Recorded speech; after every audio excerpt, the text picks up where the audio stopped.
Guys, again, this thing is so cringe, so please forgive me for showing you this. Let's go. Welcome to BBC Verify. Like you said, we are a team of investigative journalists here at the BBC. We are also a new brand, and we are a physical location. We're a new brand. Above the newsroom in London. Oh, she's above the newsroom in London, just so you know how important she is, okay? Get that straight. The point of the team, as you said, is to verify video, to fact check, to counter disinformation, and to analyze. What does that mean? Like, weren't you doing that before? What? I don't understand this. Like, all these verify and disinformation checking organizations have popped up. What were you doing before? It's your fucking job to check things. You're a journalist. Are you not? What were you doing at the Washington Post? What were you doing at the BBC before Trump? Like, were you not verifying things before you said them? Jesus Christ. Analyze really complex stories so we can get to the truth of what's going on.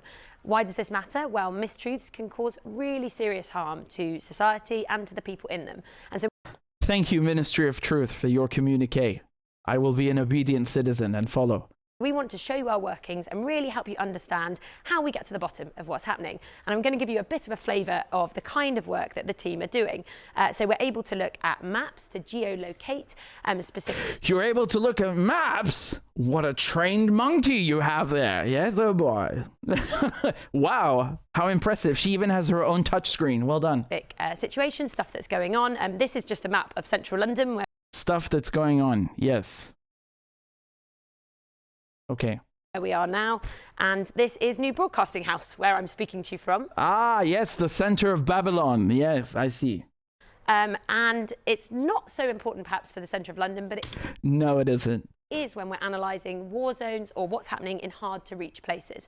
And there's a story on the BBC. All right, so you can tell us what we should believe. Yes, analysing war zones. There was a chemical attack in Syria. Yeah, okay. Website today, it's looking at Russian fortifications on the front lines in Ukraine, and you. To be fair, I find this actually interesting about Russian fortifications. I'm not being sarcastic. I actually find that interesting, but it gets worse. You can read more about it there. And there are other ways that we also are able to interrogate what's going on, including on social media. I have some undercover accounts that I've set up for the BBC. She has undercover accounts. This is like their version of investigative journalism. Just look at this. She has someone called Brittany, who's populist right, 50 years old, a school secretary, recently divorced, 3 children, and she's from Houston, Texas. America's podcast, and we use these kinds of undercover accounts, and these are the characters that the accounts belong to. Stressed sideliner. What the hell is that, man? To be able to really understand polarization. She's in Miami, Florida. A stressed sideliner. Dude, Florida's a red state, man. Florida's a red state. Pick somewhere else. This crap doesn't even make sense, you know? I mean, California would be better, for example. Yeah, what is... God. Online and how... what's happening... Don't get me wrong. You obviously have people who are apolitical. Most Americans are nonpartisan. So I'm just kind of giving her crap right now. But I just find this so funny. Like, you know, what is this weird stuff? I'm pretty sure it's a TOS violation. I'm not trying to play, you know, all monitor now. I really don't care. People have a hard enough time setting up a real account on social media, you know, and now if you're a BBC journalist, you can just like make fake bots as much as you want. Okay. On our social media feeds, and what we're being recommended and pushed to us can affect all of us. And they don't offer us a totally exhaustive insight into what's going on, but they can help us understand just how social media works. And then there's also investigating other mistruths and the real world harm they can cause. At the moment, I'm investigating the UK's conspiracy theory movement. I'm trying to understand more about how it's evolved and intensified since the pandemic here in the UK. I'm looking at the alternative media. She's basically saying that alternative media is a front for the British conspiracy movement. What is this even? Like, if you don't work for us, if you don't work at a respectable paper, boy, then you're clearly part of the alternative media. Yes, the far right. At the heart of this movement, and a conspiracy theory newspaper that's a part of that as well. Yes, of course. Everybody knows, right? Independent media is definitely, it's you know, it's far right, it's conspiracy theory based. The way that alternative media is funded. I'm looking at its impact on local communities. I'm looking at its connections with far-right figures and also its foreign links. That's for a podcast series that will be coming out in June. It's called Mariana in Conspiracy Land, and it will be available on BBC Sounds. Dude, look at this cover. What did she just break out of prison? Maybe she's the one who broke the Palestinian prisoners out of Gilboa. She looks like she just dug a tunnel. Or is it? Maybe it's a gardening. It's like a home improvement series or something. Jesus Christ.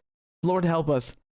For asking that question, could January the 6th or a German coup attempt like we saw there ever happen here in the UK? So, dude, I actually asked some people from Germany if they heard of a coup attempt, and they had no clue what I was talking about. Dude, this is so pathetic. Let me ask you something. Actually, look, I don't want to bash too much. Let me be fair. Will you be investigating the BBC? Will you be verifying and fact-checking the BBC, right? And mainstream media? Are you actually going to check them, or it's just like people you don't like? This is a very potent question. It's a very pertinent question because they want to, they have a whole industry of fact-checking that just popped up, like as if before a few years ago, no one bothered checking anything before they published it or said it. What is this? It's basically an industry that's designed to silence anyone who differs, who has a different opinion, or who dares to question and ponder other than establishment media and the establishment narrative, right? And she's making it out to see like it's about conspiracy theories and they're far right. What the actual hell? Man, most of independent media that I know is on the left. They're like actual left, not far right, not even remotely close to right. They're on the left. So she's like completely,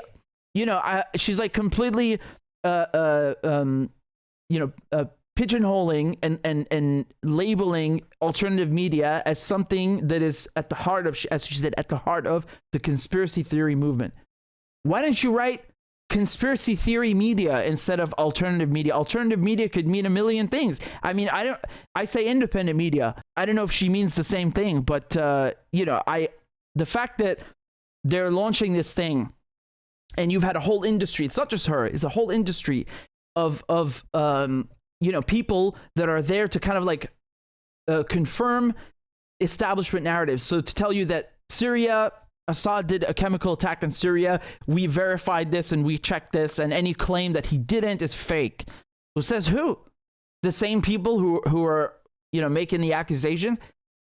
They never fact check themselves. They never fact check or correct their own errors. They don't even. These are basic journalistic practices that you issue corrections. The New York Times, who lied about this Duma attack, they never even bothered correcting themselves. Their stories are still up there. It's no correction. This lie that Paul Manafort or whoever it was visited Julian Assange in the Ecuadorian embassy, is a complete lie. Still up on the Guardian website, never been corrected. Why don't you fact check that? Why don't you fact check yourselves? Why don't you do your jobs? I'm asking you to do your job as a journalist, to check that your information is correct, to be unbiased, to be objective, and to issue corrections when you make mistakes. There's nothing wrong with it. There's nothing wrong with correcting yourself. It's everybody makes mistakes, but actually be honest and correct your mistakes. No, let's go after alternative media, whatever the hell that means. Everybody's far right. What? What's crazy? Like she actually follows me. This same woman. I just looked her up and she follows me on Twitter. What the fuck are you following me on Twitter for?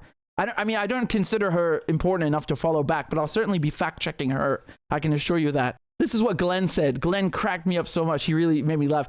He said, hilarious. This BBC employee, Mariana Spring, resides above the newsroom because she's not just any journalist, but a disinformation correspondent. I have a funny feeling, Glenn, that most of these people calling themselves disinformation experts and disinformation correspondents are the ones actually spreading the disinformation. I know you'd agree with me. So Glenn also says that she's somehow qualified to identify disinformation. She adjudicates truth while warning that alternative media is a menace. And she's even trained to use Google Maps. Respect her specialized skill set. Defer to her decrees. Glenn says, I love how the answer to collapsing trust in media is for their human resources departments to concoct new fake titles based on fabricated claims of expertise. This is exactly why people don't trust the media, because they never correct themselves. They double down on their lies, and then they pretend to, as he said, they adjudicate truths, right? So they are the sole voices. They are the ones who decide what is truth and what isn't truth. I mean, it's absolutely insane, man. You're seeing this propaganda from Syria, from all the way back to Iraq. Like, I remember this as a child. I was watching how they were lying about Iraq and the war on terror and all these things, and it's never stopped. And they've obviously been doing it before that. You saw I played these tapes to you how the CIA agent was talking about planting stories, right?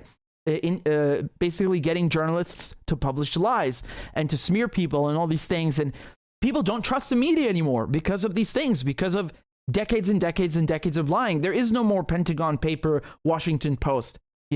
That's gone. This era of investigative journalism is gone at those places. Now, real journalism, investigative journalism, hard-hitting journalism, objective journalism is specifically in independent media. And there are so many people in this movement, and they just want to crush anybody who questions them. That's what it's about. This is literally state media. I don't just mean the BBC, but these institutions, they are the Ministry of Truth. And the funny thing is that the BBC is funded by the taxpayer. So, somehow it's not state media, though, even though the BBC chief just resigned because it turns out that he was loaning Boris Johnson money or something, and that's why Number 10 recommended him for the job. It just so happens that the Prime Minister, he gets the guy in to run the BBC, but totally not state media. It has nothing to do with the government. We swear. No, the BBC has an independent editorial board. It's funded by the taxpayer. Yeah, okay, so it's state-funded, state media. What? They even complained about this label that Twitter gave them, and then I think Twitter removed it or something. Like, dude, BBC is we even in World War II we used to issue secret coded messages for resistance fighters in Europe with the BBC, and there's nothing wrong with that because we had to fight the Nazis. But it just goes to show you that the BBC has always been part of the state. It's an arm of the state. For propaganda or otherwise, sometimes it did good things, like in this case, helping resistance fighters to fight the Nazis. Yes, okay, but this thing, BBC Verify, lying about Iraq, all this crap, that's not good. And it's absolutely state media. Let me play this clip by Glenn. What distinguishes an ordinary reporter from a sacred fact checker? The same thing that qualifies someone to be an online safety expert. Absolutely nothing. It's a fraud, a scam, an invented title which media outlets have decided that they and they alone are empowered to bestow. Now, the worst and most blatant example of this fraud is the emergence of the utterly fraudulent industry of so-called disinformation experts and misinformation reporters. I'm sure you remember that deranged #resistance fanatic whom the Department of Homeland Security wanted to anoint as... Yeah, I remember exactly what he was talking about. Jesus, the memories I was trying to bury away. The Department of Homeland Security wanted to anoint as disinformation czar Nina Yankovic, a power grab by the U.S. government that was a bridge too far even for our censorship-happy political culture. Watching the U.S. security state openly arrogate into itself the power to decree what is true and false so that big tech monopolies can determine which viewpoints are and are not permitted is something that still, thankfully, makes many Americans recoil, at least for now. But all of that was justified based on the claim that this preposterous online Democratic Party activist had somehow merited the title disinformation expert. Like online safety expert, where does that even mean? The term disinformation is just a newly concocted term for lies. I don't wish anybody harm or something like that, but most people also recoiled to this BBC Verify scheme. It really says everything you need to know. It really says a lot because they're trying to shove this down our throats. We're not going to have it. I'm sorry. do your jobs.